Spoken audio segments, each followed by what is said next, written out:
स्थिति तैयार, कुछ ही क्षणों पे हम लोग निकलने वाले हैं और हम लोग मुख्यमंत्री आवास तक पहुंचेंगे। और मुख्यमंत्री आवास घोषणा से सरकार जो भारी दबाव में है, आप लोग लगातार देख रहे हैं कि सरकार का वरीय अधिकारियों का हम लोग के बीच आना जाना जो है कि आज 19वें दिन घोषणा के पश्चात जारी है। और घोषणा मात्र से 25% इंक्रीमेंट अभी हुआ है, लेकिन यह हमको लगता है कि यह एक मात्र लॉलीपॉप है। क्योंकि इससे पूर्व हम लोग देख रहे हैं तो हम लोग साथ सिर्फ और सिर्फ इस्तेमाल किया गया है, सिर्फ और सिर्फ धोखा दिया गया है। अगर हम आंदोलन की बात करें, अगर आश्वासन की बात करें तो देख रहे हैं कि 2020 वर्दी ए इंसाफ 1 चला था, जिसमें लिखित समर्थन मिला था, लेकिन आज वो लिखित ही रहा। वो समझौता ही, जीरो इंक्रीमेंट हुआ, कोई भी प्रकार का एक भी बात को माना नहीं गया है। 2021 वर्दी ए इंसाफ 2 चला, उस समय भी आश्वासन मिला, आश्वासन का सम्मान करते हुए आंदोलन स्थगित भी हुआ, लेकिन वो भी आश्वासन पर ही रहा। अब वर्दी ए इंसाफ 3 चल रहा है और हम लोग कल ही घोषणा किए हैं, घोषणा के अनुरूप हम लोग निकले हैं। हम लोग किसी भी तरह का लॉलीपॉप में फंसने वाले नहीं है। अगर सरकार चाहती है कि मैदान पे बंद करके रखे तो सरकार ये लाठी डंडा, पुलिस, ब्रिगेडिंग, आंसू का गोला, वाटर का कैनन, ये सब बंद करे, वो आके वार्ता करके हमारी मांग को पूरा करे। एक ही उपाय है सरकार के पास। पुलिस के कई अधिकारी यहाँ पर, देखिए वो लोग तो आश्वासन दे रहे हैं कि आप लोग का मांग जो है कि हम लोग पूरी करेंगे, आप लोग अपना आंदोलन को जो है कि यहीं पे स्थगित करिए, यही आश्वासन दिया जा रहा है। तो इस आश्वासन से हम लोग संतुष्ट नहीं है। हम लोग जब तक माननीय मुख्यमंत्री महोदय द्वारा अधिकृत जो है कि उनका डेलीगेट्स आकर के लिखित रूप से हम लोग का मांग को पूरा आज घोषणा करेंगे, आज हमारा फैसला होगा, आज हमारा निर्णय होगा, तभी हम लोग मानने वाले हैं। अन्यथा झूठा आश्वासन और लॉलीपॉप से हम लोग मानने वाले नहीं है। हम लोग आज हर हाल में सीएम आवास पहुंच रहे हैं। हाँ, 25% लॉलीपॉप है। आज 19 दिन कहाँ सोया हुआ था ये लोग, और अभी जब हम लोग तैयार हो गए हैं, सरकार भारी दबाव में आ गया है, तो लॉलीपॉप दे करके इन लोग को ठोक ले। क्या हम लोग बच्चा है? एक छोटा बच्चा को जैसे नहीं किया जाता है कि बच्चा अगर दूध के लिए रो रहा है तो बच्चा को दूध न पिला करके उसको ठगा जाता है, बेटा बिस्कुट ले लो, चुप हो जाओ, बेटा चॉकलेट ले लो, ठीक हो जाओ। हम लोग छोटा बच्चा नहीं है। हम लोग का आज छोटा बच्चा का भविष्य के लिए, इस राज्य के युवाओं के हक अधिकार के लिए हम लोग निकले हैं। तो हम लोग जो मांग को लेकर के निकले हैं वही मांग को पूरा करना है। अगर ये इस मैदान में रोकना चाहती है तो पुलिस लाठी डंडा, वाटर कैनन, आंसू गोला की जरूरत नहीं है। हम लोग निहत्ते हैं, हम लोग डिसिप्लिन तरीके से, अनुशासन तरीके से हम लोग निकल रहे हैं, पूर्व सूचना के तहत निकल रहे हैं। अगर इस मैदान पे रोकना है हम लोग को तो एक ही उपाय है कि हम लोग का मांग पर पूर्णतः पूरा किया जाए, समायोजन किया जाए, पूरा 60 साल तक का कार्य अवधि को बढ़ाया जाए और साथ ही साथ समान काम का समान दाम दिया जाए, तभी हम लोग आज रुकने वाले हैं।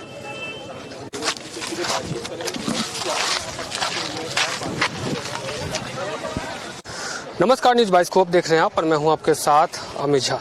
लगातार कई दिनों से आंदोलन कर रहे सहायक पुलिसकर्मी आज यानी कि 19 जुलाई को सीएम आवास घेराव करने की तैयारी में थे। उन्होंने साफ तौर पर रणनीति बना लिया था, इस बार अगर मांग उनकी पूरी नहीं होती है तो आज वो सीएम आवास के घेराव के लिए निकलेंगे। उनका समर्थन देने के लिए जेबीएस केस के जो नेता हैं देवेंद्र महतो भी यहाँ पहुंचे थे। सबसे पहले यहाँ की तस्वीरें देखिए कि आज जिस प्रकार से ये तमाम जो सहायक पुलिसकर्मी हैं वो इस मोरहाबादी मैदान में एकजुट हुए हैं और इनका साफ तौर पे कहना है कि हम लोगों की जो मांग है वो सीएम हेमंत सोरेन तक पहुंचे और वो इस पे विचार करें। हालांकि आज इस पे विचार भी हुई है, सीएम की तरफ से एक प्रस्ताव भी रखा गया है इन लोगों के पास में, लेकिन ये इस प्रस्ताव को लेकर के ये लोग सहमत नहीं है।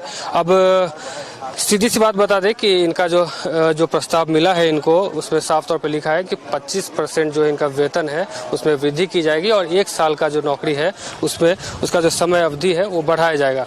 अब यहाँ की तस्वीरें देख सकते हैं, इनके समर्थन में जेबी केसेस के जो नेता हैं देवेंद्र महतो यहाँ पहुंचे हैं। उनसे वार्ता करने के लिए पुलिस जो है बात करना चाह रही है, लेकिन जो तमाम लोग हैं उनको घेरे हुए हैं। आप देख सकते हैं यहाँ की तस्वीरें, जो प्रशासन भी मौजूद है यहाँ पे और सुबह से ही एक तरह से कहा जाए तो पूरे मोरहाबादी मैदान को पुलिस छावनी से तब्दील कर दिया गया है। चारों तरफ से जो है मैदान को घेरा गया है सुरक्षा की दृष्टि से, ताकि जो कोई भी तरह का जो प्लानिंग हो उनको नाकाम किया जा सके। यहाँ की तस्वीरें देख सकते हैं कि मोरहाबादी मैदान में पिछले 18-19 दिनों से तमाम जो सहायक पुलिसकर्मी है झारखंड के अलग अलग जिलों से पहुंचे हैं मोरहाबादी मैदान में और यहाँ एकजुट हुए हैं और लगातार यहाँ पे आंदोलन कर रहे हैं। पहले भूख हड़ताल, फिर राजभवन घेराव के लिए निकले थे, लेकिन रास्ते में उन्हें रोका गया। उसके बाद फिर से एक बार फिर राजभवन घेराव के लिए निकले थे।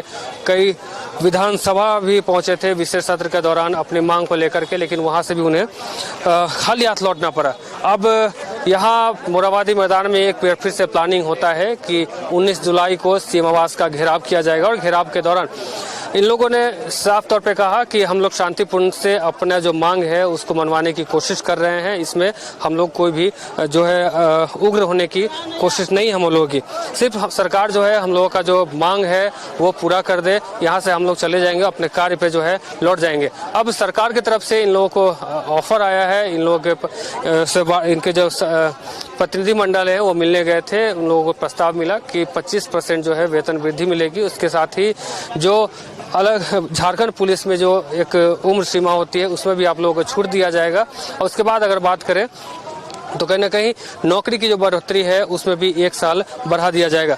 अब इनका साफ तौर पे कहना है कि यह जो वेतन बढ़ोतरी है या फिर 1 साल की बात है, ये कहीं ना कहीं हम लोग के लिए लॉलीपॉप साबित हो रहा है। हम लोग साफ तौर पे हैं कि हमारी जो मांगे हैं यही मांग है कि हमारी नौकरी अन्य जो राज्यकर्मी हैं उनके तरह किया जाए। हम और इसके अलावा कुछ नहीं चाहे, भले ही वेतन का हमारा जो भी करना आप करें हमसे मतलब नहीं है, लेकिन अन्य सुविधाएं जो राज्य के कर्मियों को मिलता है वो हम लोग को मिलना चाहिए।